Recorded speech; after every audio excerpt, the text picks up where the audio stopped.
Bueno, esas preguntas que tú me haces son un poco polémicas. La respuesta que yo te puedo dar puede ser un poco polémica, pero yo te voy a decir la verdad, lo que yo siento del corazón.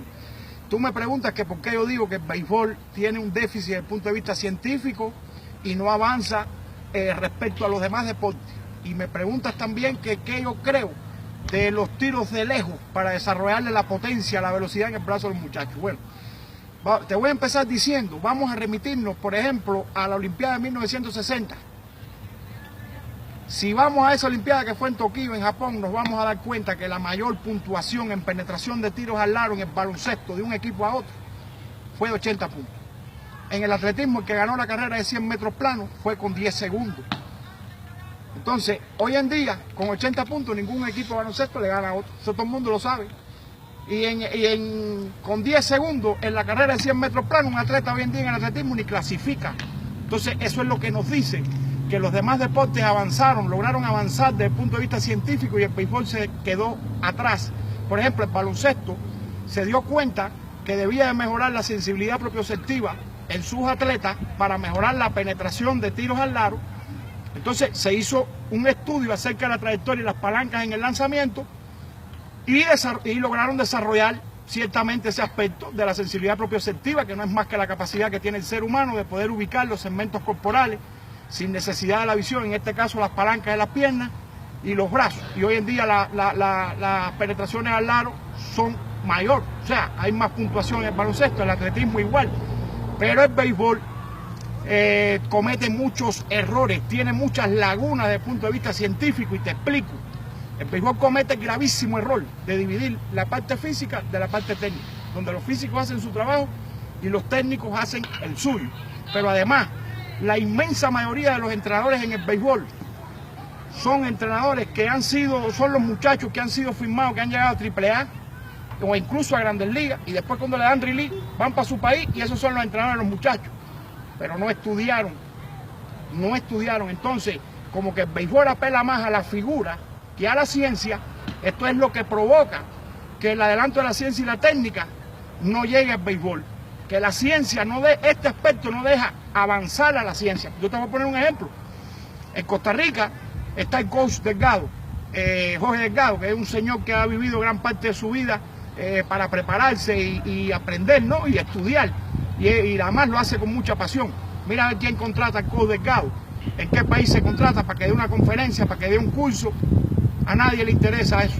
En el DF aquí mismo está el señor Armando Cabrera, señor entrenador, tremenda experiencia. Toda su vida se dedicó a estudiar. Igual, por el mismo estilo. Entonces, el béisbol no quiere capacitación, no acepta capacitación. Es uno de los pocos deportes donde a los entrenadores no les interesa aprender. Yo, por ejemplo, he dado conferencias en algunos países donde yo les explico a los entrenadores, el béisbol es un deporte de reflexión porque la personalidad del jugador está fundamentalmente encaminada al desarrollo de sus capacidades desde el punto de vista neurofuncional en el terreno de béisbol. Y hacen así, se quedan dormidos. ¿Por qué? Porque no les interesa. Ellos creen que el béisbol es BP, bola suspendida, bola bombeada y ya cumplieron con eso. Entonces no ven la parte científica en la preparación de los atletas. Por ejemplo, los diagnósticos físicos y técnicos en el béisbol no tienen la calidad, pero ni por mucho que deberían de tener.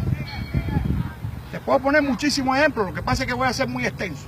Las organizaciones de Grandes Ligas se copian unas a las otras, pero no hay un sistema metodológico a seguir por el cual resolver los errores biomecánicos que tienen los atletas en el caso de la técnica, por ejemplo. Para tú poder resolver los problemas técnicos que tiene un determinado bateador, usted inevitablemente tiene que ir al origen biomecánico de ese error, pero en el orden morfológico del error.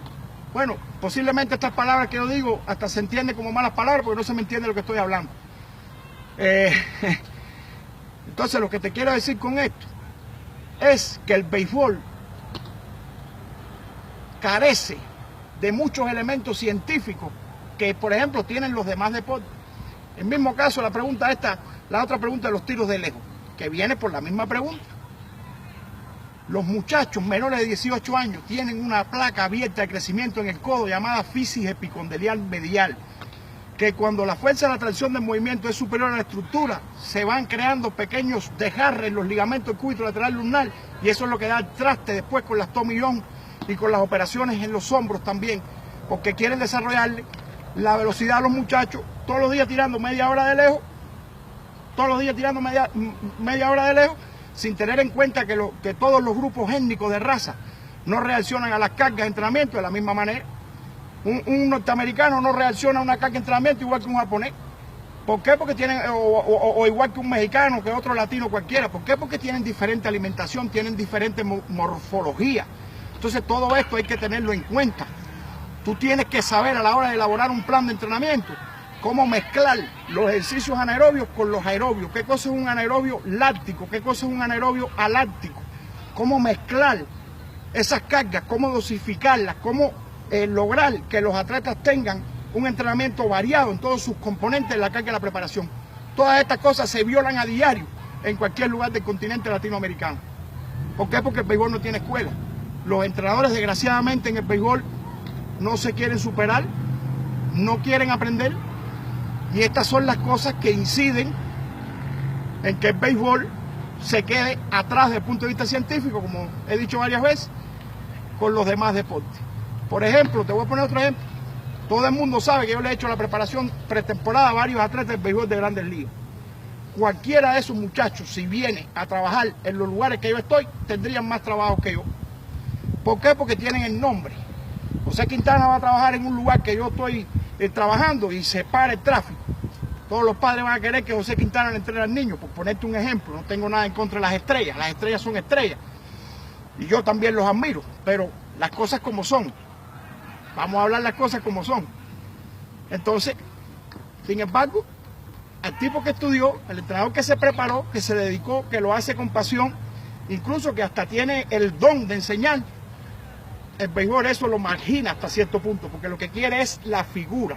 Entonces, en resumen, este es uno de los problemas más grandes que tiene el béisbol, que apela más a la figura y no deja, yo creo que no deja que el adelanto de la ciencia se desarrolle en el avance de este deporte.